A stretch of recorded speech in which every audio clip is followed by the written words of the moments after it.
Let's go over how to generate and share a digital chain of custody. Here we have a sampling event opened in the Field app. As you can see, we have 3 samples taken.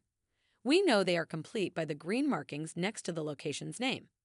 As long as you have at least 1 sample taken and in custody, you can generate a COC. To get started, tap the Custody button on the top right of the screen. Please note, to access custody transfer features, your device must be connected to the internet. The device will begin updating your data to the cloud. If your project requires sending samples to 2 different laboratories, the platform would first ask you which laboratory you'd like to begin creating a COC for. However, this project only has 1 chain of custody to generate. Keep in mind, splitting your samples between 2 different laboratories is possible. The next screen displays the current samples you have in custody. These are the samples you have collected with the Field app and samples that have been transferred to you by others in the field. We go over transferring custody to teammates in another video. Select which samples you would like to transfer custody and tap Transfer Custody at the bottom. Now you will have a choice of which type of transfer: direct transfer, drop-off, and commercial delivery. All 3 options work in a similar fashion. The biggest differences are drop-off and commercial delivery offer a few more prompts to enter, such as storage locations and shipping information. For this tutorial, we're going to select direct transfer.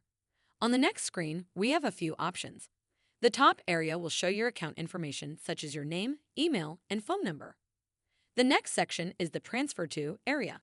The drop-down list will contain the names of all users connected to your project, as well as all users connected to the lab you are using.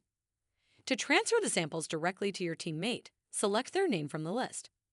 If you are transferring to your lab, select a user from the laboratory. If your laboratory isn't a participating lab, it's okay to select the lab receiving account. At the bottom of the screen, you can also add any comments. These comments will appear at the bottom of the chain. When finished, tap Continue.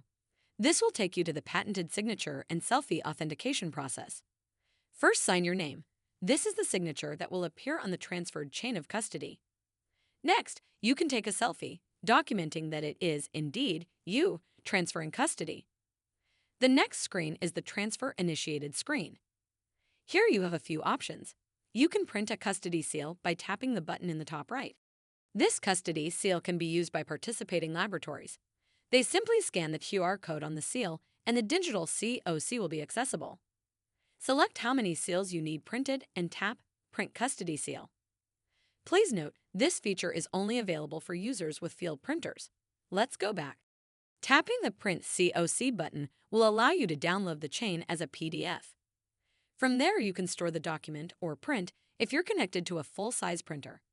You can also share the chain digitally from this screen by tapping Share COC.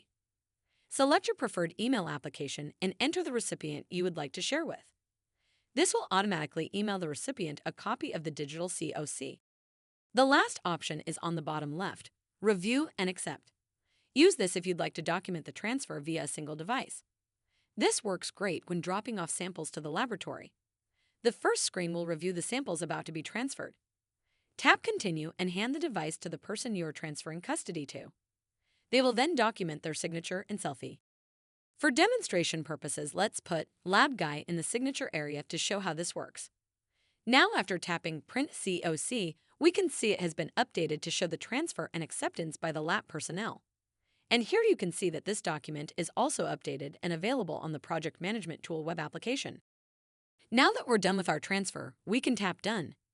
If I had another lab I needed to send samples to, those samples would show in my custody here. But since we only used 1 lab, it says we now have no samples in custody. I can always access my previous custody transfers by tapping the History button in the top right. This will show all previous samples I have transferred. By tapping the printer icon, I can also access the PDF file of that chain as well. That is how you generate and transfer a chain of custody.